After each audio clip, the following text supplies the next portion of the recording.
You ever look at a car and feel like it's hiding something, like it's too perfect? That's the 1973 Datsun 240Z. It looks like a gentleman's sports coupe, but underneath, it's a machine built with quiet rage. This wasn't just Japan's first real shot at the Western market. It was a cold, calculated takedown of every overpriced European and bloated American sports car out there. But here's the twist. The 240Z didn't start as a Datsun. It started as a betrayal, a scandal, a backstab. And the 1973 model? It's not just the last of its kind. It's packed with oddities and secrets that Nissan never wanted you to fully understand. From stolen German engine tech to shady racing dominance and sales tactics that fooled a nation, this isn't just a history lesson, it's a detective case on wheels. So before we uncover these buried truths, smash that subscribe button like you're slam shifting into third gear on a mountain pass with no guardrails. This is Ab Tech Lab, and today we're lifting the hood on a legend. Let's get this straight. The Datsun 240Z almost didn't exist. It all starts in the 1960s with a partnership between Nissan and Yamaha. Yamaha had just finished engineering a gorgeous prototype for Nissan called the A550X. Think long hood, low roof, rear drive layout. It was dripping with potential. Nissan's execs? They took one look and said, meh. And just like that, the project was axed. Yamaha, now stuck with a sexy but homeless design, didn't sit around crying. Nope. They went straight to Toyota, who said, yes, please. That prototype was tweaked, refined, and became the legendary Toyota 2000 GT. So yeah, Toyota's crown jewel. That was supposed to be a Nissan. Let that sink in. That stung. Bad. So Nissan doubled down.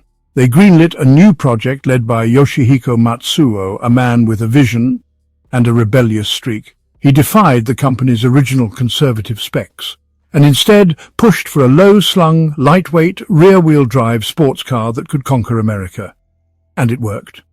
The 240Z was born out of revenge, not competition, not ambition, spite. And trust me, the fire from that betrayal, it would fuel some absolutely savage engineering decisions.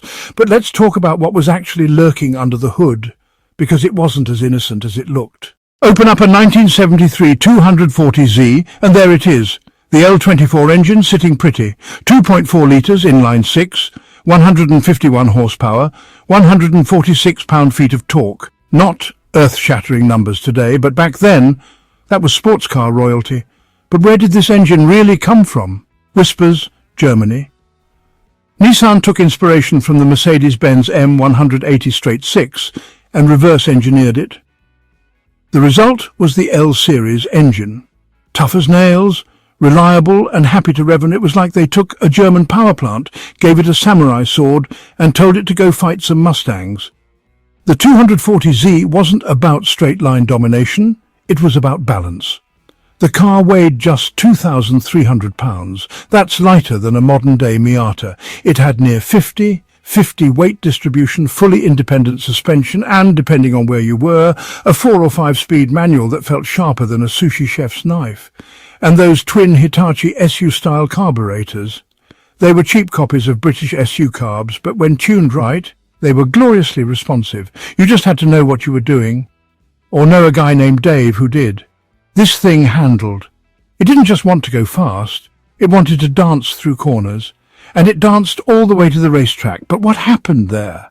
That's where things get messy. Let's head to the track. The 240Z exploded onto the scene in SCCA racing, with Brock Racing Enterprises, aka BRE, spearheading the campaign. Their lead driver, John Morton, a beast behind the wheel.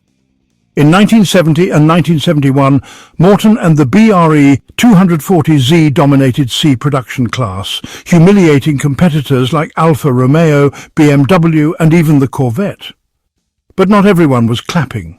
Rumours swirled. They're getting special parts from Japan. Their cars are lighter. BRE has factory backing no one else gets. Some drivers accused BRE of using titanium parts. Others claimed Nissan secretly sent them high-compression heads and custom suspension pieces, and to this day, no one really knows the full truth.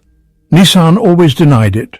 BRE stayed tight-lipped, But the performance spoke for itself. The controversy didn't kill the Z, it fueled it. Buyers flocked to dealerships thinking, if this car wins on Sunday, it'll win on my way to work Monday. But that victory lap didn't happen by chance.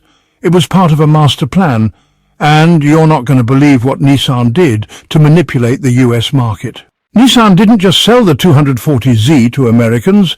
They played the American market like a fiddle. First, they used the Datsun name instead of Nissan because they thought it sounded more sporty, more foreign, but less intimidating. Smart branding move, #1. Then they priced it aggressively, just $3,526 USD. That undercut every serious competitor by hundreds or even thousands of dollars. And yet, it offered Porsche-like performance, European styling and Japanese reliability. And here's the devilish part. They under-delivered cars on purpose. Scarcity created hype. People lined up for months to get one. Dealers marked up prices and buyers still begged to pay more. It was like sneaker drops before sneaker drops were cool. And it worked. By 1973, over 116,000 units had been sold in the US alone. A Japanese import outselling American sports cars. That was unheard of. But just when the Z hit its stride, the government stepped in. And that's when the 73 model became both rare and controversial. Let's unpack that next. The final year of the original 240Z is complicated. The 1973 model introduced changes that were meant to comply with new federal emissions and safety laws. And while those changes may seem minor, they changed the car's character in subtle but meaningful ways. First, the carbs. Datsun switched from the trusty SU-style Hitachis to flat-top carbs, and those were garbage. Tuning them was like trying to teach a goldfish to skateboard. You could do it, but it wasn't going to end well. Then came the bumpers, slightly larger, with reinforced mounts. Safety first, right? But they added weight and messed with the sleek lines. Despite this, collectors today crave the 73 model, especially all original versions, because it's the last real 240Z before the 260Z and its federalized compromises came in like a wrecking ball. A pristine 1973 240Z today can sell for $70,000 to $100,000, especially if it has matching numbers and zero rust. And if you know Z cars, you know rust is the real end boss. But here's what almost ended the Z legacy completely, and how fate and fans kept the dream alive. By the late 70s and 80s, the Z grew bigger, heavier and more luxurious. The pure sports car ethos started fading, and by the 90s, after the 300ZX twin-turbo had its run, Nissan pulled the plug. No more Z. But the fans? They weren't done. Enthusiasts kept restoring old Zs, racing them, collecting them. There were Z car clubs around the world, and Nissan noticed. In 1999, Nissan CEO Carlos Ghosn famously demanded the Z's return. Engineers were given freedom to go back to the roots. Light, fast, affordable. Enter the 350Z, then the 370Z, and now the reborn Nissan Z, RZ34, which pays homage to the 240Z in its design and soul. Complete with 400 horsepower from a twin-turbo V6 and a manual transmission option. So, yeah, the Z didn't just survive, it evolved. And it all started with the secrets buried inside the 240Z. So, what have we learned from the story of the 1973 Datsun 240Z? It was born out of corporate betrayal, sharpened by racing scandals, and sold with marketing so slick it fooled an entire nation into underestimating it. But in the end, the 240Z won with engineering, soul and attitude. It didn't roar like a muscle car. It whispered its way into greatness. And today it stands tall as a reminder that sometimes the quietest ones leave the loudest legacy. If you enjoyed this deep dive into automotive legend, go ahead and smash that like button like you're heel-toeing into a tight corner. Subscribe to AbTech Lab for more untold stories, industry deep dives, and all the horsepower history you never knew you needed. Thanks for watching. Stay curious, stay passionate, and as always, drive something that makes your heart race.